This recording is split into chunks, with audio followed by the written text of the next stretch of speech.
नमस्कार, मैं अविनाश रंजन गुप्ता आपका अपने चैनल पर हार्दिक अभिनंदन करता हूं। आज के इस वीडियो में हम अध्ययन करने वाले हैं हिंदी की संधियां। चलिए तो शुरू करते हैं हिंदी की संधियां। सबसे पहले हम लोग ये जान लेते हैं कि संधि होती क्या है। तो अगर मैं आसान भाषा में कहूं तो संधि का मतलब हुआ जॉइनिंग्स। ठीक है, इसमें क्या होता है कि वर्णों का मेल होता है। उदाहरण के तौर पर यहाँ हम लोग एक शब्द लेते हैं विद्या, धन, आलय। ठीक है, तो देखिए विद्या का आ, क्योंकि अंतिम वर्ण जो है वो स्वर है आ, और आलय का आ, ये दोनों मिलकर आ ही बनेंगे और कंप्लीट वर्ड बन रहा है विद्यालय। तो ये कहलाएगा संधि। संधि का प्रयोग मेनली हम लोग संस्कृत में करते हैं, क्योंकि संस्कृत के बहुत सारे शब्दों को हम लोगों ने हिंदी में एज इट इज़ ले लिया है। इसीलिए हम लोग संस्कृत की संधि को हिंदी में भी फॉलो करते हैं। लेकिन हिंदी की भी अपनी कुछ संधियां हैं, उसी का अध्ययन हम लोग इस वीडियो में करेंगे। देखिए, वियोगात्मक प्रकृति की भाषा होने के कारण हिंदी में संधि प्रक्रिया अत्यल्प मात्रा में ही प्राप्त है। वियोगात्मक भाषा उसे कहते हैं जो खंड खंड में लिखी जाए। जैसे संस्कृत में क्या होता है, दो शब्दों को, यहाँ देखिए, दो शब्दों को मिलाकर ही एक शब्द की रचना कर दी गई, या तीन चार शब्दों को भी मिलाकर एक शब्द की रचना कर दी जाती है, उसे हम लोग संयोगात्मक भाषा कहते हैं। लेकिन जहाँ खंड खंड में लिखा जाए उसे हम लोग वियोगात्मक भाषा कहते हैं। जैसे उसके लिए, एक एग्जाम्पल के तौर पर लीजिए उसके लिए, तो यहाँ पर देखिए उसके अलग लिखते हैं और लिए अलग, तो ऐसी भाषा को हम लोग वियोगात्मक भाषा कहते हैं। हिंदी की कुछ संधियां संस्कृत संधियों के सादृश्य पर और कुछ निजी आधार पर बनी हुई कही जा सकती है। ठीक है, आते हैं अब हम लोग हिंदी में प्रचलित संधि नियम। देखिए, लोप के आधार पर बने कुछ संधिज शब्द। लोप अर्थात इसमें कुछ वर्णों का लोप हो जाएगा, वर्णों का ओमिशन हो जाएगा।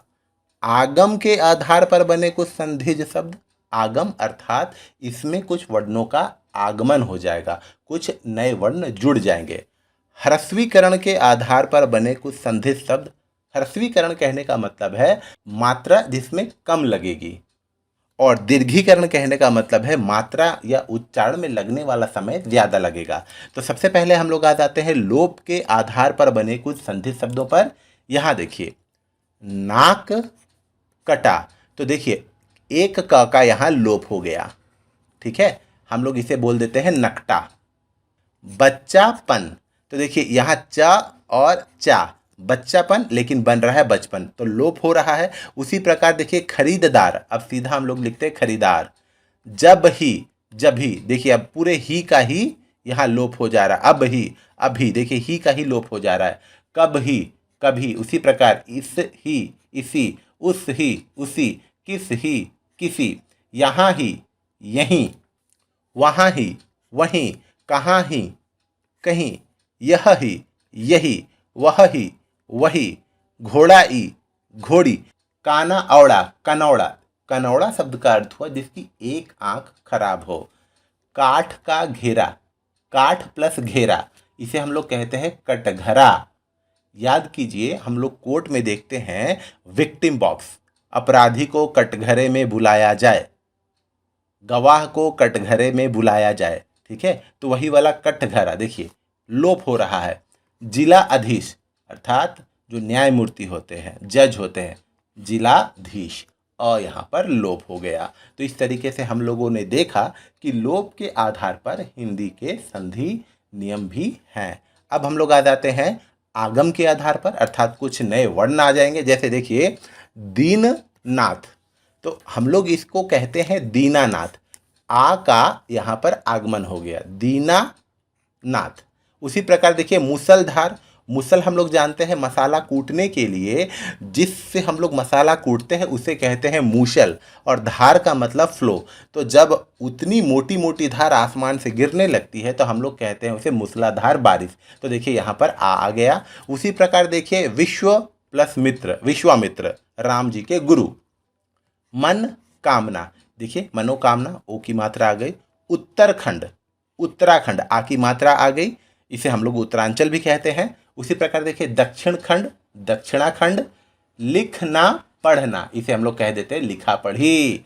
अब देखिए यहाँ और एक रीति प्लस आ, तो यहाँ पर क्या हुआ, आ गायब हो जा रहा है और एक नया वर्ण आ गया या, रीतियाँ। उसी प्रकार देखिए नीति प्लस आ, नीतियाँ। उसी प्रकार देखिए पक्षी, धन ओ, पक्षियों, ओ के स्थान पर यों आ गया। उसी प्रकार हाथी के स्थान पर हाथियों और भाई के स्थान पर भाइयों। आप यहाँ और एक चीज़ देख सकते हैं, ये जो दीर्घ है ये सारे ये ह्रस्व में कन्वर्ट भी हो गए हैं। अब हम लोग आते हैं तीसरे नियम पर, जो है ह्रस्वीकरण के आधार पर बने कुछ संधित शब्द। यहाँ देखते हैं, देखिए ह्रस्वीकरण कहने का मतलब होता है मात्रा के उच्चारण में कम समय लगना। जैसे आम चूर, तो अब हम लोग इसे अमचूर कहते हैं। देखिए इसके पहले पद में ह्रस्वीकरण हो रहा है, अमचूर। उसी प्रकार देखिए कान कटा, कनकटा, घोड़ा सवार तो घुड़सवार, दूध मुहा, तो देखिए दीर्घ है तो यहाँ ह्रस्व ऊ हो गया, दुधमुहा। लड़कापन, देखिए लड़कापन, अब ये हो गया लड़कपन। उसी प्रकार देखिए हाथ कटा, हथकटा, काट फोड़ा, कटफोड़ा, फूलवाड़ी, तो यहाँ देखिए फॉर्म में बड़ा लगा है, यहाँ छोटा हो गया फुलवाड़ी। ठाकुर प्लस आइन, ठकुराइन, देखिए ठा की जगह ठ। उसी प्रकार लात प्लस खोर, लतखोर। उसी प्रकार देखिए दाल धन पूरी, तो हम लोग इसे कहते हैं दलपूरी। लोटा प्लस इया, तो ये हो गया लुटिया। बाबू प्लस आइन, बबुआइन, देखिए आ की मात्रा का ह्रस्वीकरण हो गया। हाथ प्लस कड़ी, हथकड़ी, हैंड क्लब्स। वधु प्लस ए, वधुएं, देखिए ह्रस्वीकरण हो रहा है। बहु प्लस ए, बहुएं। भालू प्लस ओ, भालुओं, तो देखिए यहाँ दीर्घ है लेकिन यहाँ ह्रस्व हो गया। उसी प्रकार आलू धन ओ, आलुओं। अब हम लोग देखते हैं कि इसमें दोनों पदों में ह्रस्वीकरण हो रहा है, पहले पद में भी दूसरे पद में भी। कैसे, काट खाना, कटखना, घास खोद, घस खुदा, मूछ काट, मुछ कटा। ये कुछ रीजनल वर्ड्स है जो हम लोग नॉर्मली तो नहीं बोलते, लेकिन बिहार में या उत्तर प्रदेश में कुछ जिला ऐसे हैं जहां इन शब्दों का प्रयोग होता है। अब हम लोग आ जाते हैं अंतिम नियम पर, जो है दीर्घीकरण के आधार पर बने कुछ संधित शब्द। इसमें केवल और केवल दो ही हैं। यहाँ देखिए हिल मिल, तो हम लोग हिलमिल नहीं बोलते हैं, बोलते हैं हेल मिल, तो ये दीर्घ आ गया। उसी प्रकार देखिए मिल जुल, ठीक है, तो इसे हम लोग कहते हैं मेल जोल। ये दीर्घीकरण के आधार पर हिंदी के संधि के नियम हैं। तो इस आधार पर इस तरीके से हम लोगों ने हिंदी में प्रचलित संधि नियमों का अध्ययन किया। और अब मेरा मानना है कि अगर आप कहीं भी कुछ ऐसे शब्दों को देखते हैं और अगर आपसे कोई ये सवाल कर देता है कि आमचूर अमचूर क्यों हो गया, तो आप उसे बड़े ही आसानी और कॉन्फिडेंटली ये बता सकते हैं कि ये हिंदी के संधि के नियम के अनुसार हुआ, जिसमें ह्रस्वीकरण के आधार पर ऐसा किया गया है। तो उम्मीद करता हूँ आपको मेरा ये वीडियो ज़रूर अच्छा लगा होगा। हम लोग पुनः मिलेंगे किसी अगले वीडियो में, तब तक के लिए धन्यवाद।